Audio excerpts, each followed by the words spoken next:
Yo, y'all know who y'all rocking with. I'm that dark skin one. It's the Bite Network, and this is Back Outside, hip hop since 1987. I'm here with my beautiful co-host. Introduce yourself, honey. Hey y'all, it's me, it's Mel. We here and ready to give y'all some good news with the hip hop industry. Let's fire off. So first we got Blueface&Jayden. Let's talk about the engagement. Yeah, so Blueface has proposed to Miss Jayden, excuse me. I was call her Jada too. Her It's name Jayden. Definitely Jayden. Yeah, so he proposed to Jayden with a big rock. You think it's real? Definitely a real. I think it's a real ring. ring. Do you think it's a real engagement? I feel like Blueface thinks about everything that he do when he's proposing or when he's making any money moves, to be honest. And to what I'm hearing is not so good. It sounds like it was just for the show. Yeah, I agree. I think that he's definitely somebody who's very strategic about all his moves. So, and now hearing about this little $13 million lawsuit he facing, he could definitely be trying to marry homegirl to. I don't know. So, I hope he ain't trying to do it to, hide some assets. But that wouldn't really work because I'm pretty sure the feds, they gonna know. They gonna be on top of everything. Yeah, everything he makes now got to go straight to that restaurant where the incident happened. Oh, yeah. Yeah, so it's definitely a payout to that restaurant. Yeah, that's who's suing him, right? Yep. It was a black-owned restaurant in Nevada, and they had an incident where Blueface say he didn't have no posse, nobody there, but the restaurant claiming it was gang affiliated, and that's where the settlement came in. It is in court ordered. It's definitely official. They gotta pay that $13 million. Yeah, that's crazy. How you think your homegirl Chrisean feel about this stuff? Right now, Chrisean is silent, so I don't have anything like that she has said or she has acted out on. But knowing Chrisean, she's devastated. Yeah, I feel the same way. I feel like her silence speaks volumes. Yeah, the silence speaks volumes. Yeah, I think sometimes saying nothing is saying something, and I believe her being silent is her really being hurt. Like, yo, this nigga really went and engaged to this bitch. Yeah. You feel me? Yeah, excuse my language, y'all. I am so sorry. Yeah. But I believe that that's what she's feeling on the inside. That, like, yo, he really went and did that. It was just a year ago. She was sitting on Jason Lee interview couch saying, "You gonna marry me, right, Blue? You gonna marry me, right, Blue?" She asked that a million times. He's like, yeah. So I know it rocked. This hit her in a hard spot because I just hope it don't slow her down on her creation, her music, what she's trying to do, because this is her time to shine, and she don't need no downfall. I hope it don't sidetrack her. I know it could, because love is powerful like that. But sometimes this could be the fuel that she need to keep it moving and really, really run up a check. Yep. Alright, so let's move on a little bit. Let's talk about Funnymarco, this little interview everybody talking about. Yeah. We watched the interview. What you felt about the interview? Funnymarco is like, the podcast that he has is like, it's goofy. It's a lot of comic, comedian kind of things going there. You got to kind of have that same kind of energy, or you'll fall into his silliness, his games. And Gherbo was just not one of them. He was not one of them to be on Funnymarco podcast. I think he should have really thought about this before, like what kind of celebrities he want to have on his podcast. But I think this was a learning situation here. How can I put it? Like, so yeah. First of all, I believe that they was drunk, and I think that if you're a certain type of guy, right? Let's say if they would have went on.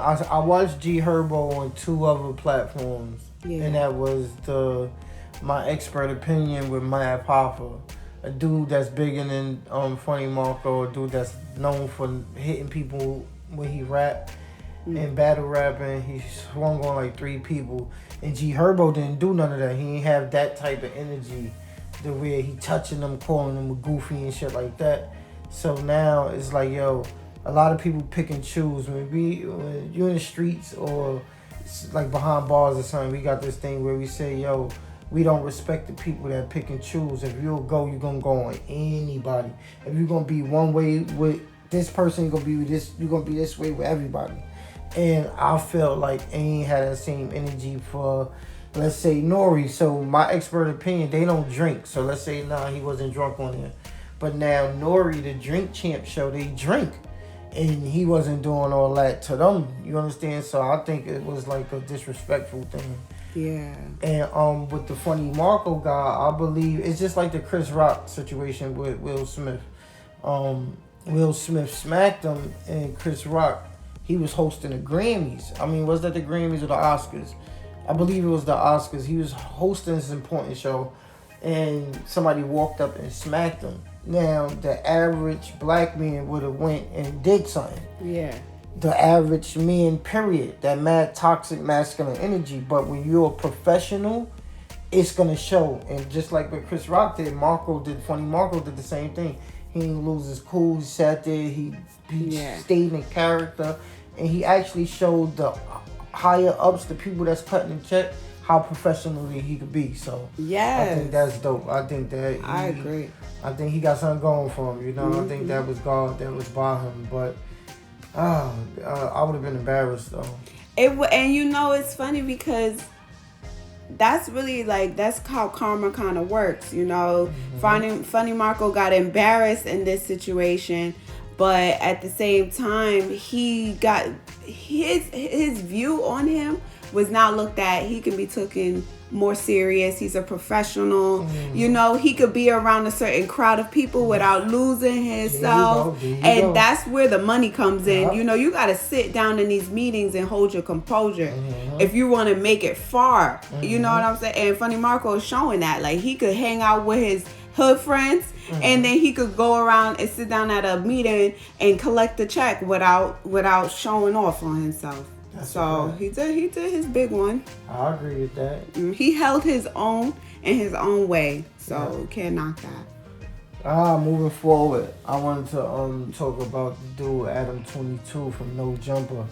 It seems like Adam, you know, I'm watching his podcast now, and he's surrounding a lot of his work now around Chicago rappers. He's playing the same role that DJ Academics played back when he was doing a war on Chirac. So these are these college kids or men that's not a part of the street life instigating. You know, he'll have one person on his platform asking him questions about the person that he got coming up the next day. And he don't live in Chicago, but he's carrying these beefs between these Chicago kids. And he's doing it on his platform for the viewers. So I think that he's, I think he should get called out. I really wanted to talk about him because I wanted him to get called out. A lot of people called out DJ Academics when he was doing it. And I don't think that everybody's seeing exactly what Adam 22 is doing now. He's bringing all these Chicago dudes on his platform. And he's asking the questions about the beef and shit like that. Like, he's in it. You're not in it. Yeah, that's kind of sus. That's kind of super sus. Yeah, it's like a fucking plant. Like, you're an industry plant to the hood. You understand? Yeah. Beef that FBG Duck died for. So many people lost their life for. You're carrying it on. Like, leave this shit alone. This shit is dead. Everybody pushing peace, but you're still sparking these conversations. Right. Like, who is this guy? You really got to be careful who you go around. And we get it. These podcast stations is where it's at. But you got to remember, too, you going around a certain energy around these people, they bring you nothing but no luck. You know what I'm saying? This sounds dangerous too, and he don't know what he putting himself into in this situation. Because now him and his family gonna get looked at. Let's say they want to cross fire. Now he's in the middle of it. So that's dangerous. Yeah, super dangerous. I think he need to mind his business and find some other content. So let's talk about Remy Ma and Easy, man. Remy Ma and Easy. To me, I feel like they are very mature. They are a real couple because ever since that scandal with Remy cheating on Papoose with this guy Easy, which is also her worker, it's like she's been quiet. We heard about it and they ducked off. Yeah, I went looking on her Instagram, and she don't got no. They got one picture of her and Papoose. They got one picture together. Oh man, she cleaned up her Instagram. Yeah, it's like he's not on it at all. So to me it sounds like they probably broken up, but she not telling us. You know what I mean? I never took Remy Ma to be the type of person that's gonna talk about her business and put things out there. A guy stood by you for what she did 7 years, or probably close to 8 years. Yeah, that's unheard of from a woman and a man. Yeah, it's usually the man go to jail, the woman hold him down for a certain amount of time. He come home, blase, the men cheat. But in this situation, you're watching it being done by a female, and I'm like, yo, this is crazy. Like this is, and by her, it's like she's sticking by Easy during the battle when Geechee Gotti was saying this and that. She kept on the straight face, and I'm like, yo. Yeah, that poker face was strong. She couldn't tell no emotion out of her. And I could tell that it's like, yo, fuck Papoose. That's how I feel. The energy coming from Remy is like, man, fuck Papoose. I don't know what he did. At this point, right? I'm like, it's none of our business. But at this point, something really had to go down because ain't no way we gonna come out like we a power marriage couple and then it go down the way it did and it's like thrown under the rug. Like, oh well, that's crazy. So for my drill fans, I said that I wanted to have a part of the show that's especially for my drill fans because I've watched it for the last 3 years take off and be so big in New York that drill has been kind of like our representation in music for the last few years. You know, you mention New York, you mention New York drill. We created our own genre. Yup, the wave is there. So Setty B, man, DOA. First, let's say free K Flock, man. I had to cover this because of K Flock. Hurts our heart, man. Me and Baby used to listen to K Flock all day. We still listen to him. We knew he was gonna go far. Yeah, that was up there. We had our money on him, man. And then when the situation happened with him, we both was like, damn, that's fucked up. It was a young kid that had so much potential. That should get taken away from him. I believe D-Dang too, right? Yeah, how D-Dang too, exactly. Free D-Dang too. So free D-Dang, free K Flock. So everybody's talking about this Setty B dude, man. Setty B, he was somebody that was close to DOA. He actually is DOA. Same thing with K Flock. Made music with K Flock. When K Flock went to jail, Setty B was one of the only ones from DOA that got a video with him and a song from his new album when he got on that new label he was on. So Setty B was real close, and for like a year now they've been saying, yo, it's a rat that's a rapper. They've been saying it's gonna come out. We don't know who it is, but it's gonna come out. He's a rapper, he's on DOA. And just yesterday they dropped the paperwork, and it shows that Setty B is the one ratting. And the reason why I wanted to cover this is because of his character. He is somebody, right? When I look at him in the interviews, like me, I'm chill. I like to see the young boys chilling, dancing, having fun. When you got that type of wave and that energy, I'm rooting for you. Go all the way, win. You got it. But now when you on camera acting tougher than the world and you this super gangster, it's always those ones that's doing all the telling. They doing all the foul shit. Y'all gotta watch the ones that's super gangster. When you see somebody. Right now, a gangster don't want to be a gangster because being a gangster, you got to duck from bullets. You got to duck from the cops.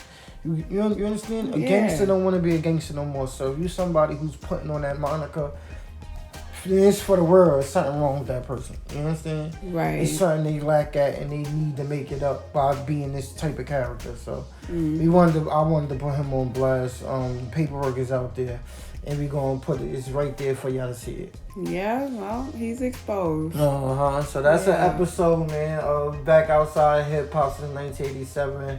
We rock with y'all. Y'all rocking with us. You got any last words? Yeah, baby? thanks for tuning in. And keep rocking with us. Like, subscribe, share our videos. And we're going to keep this going. And we out of here. All right.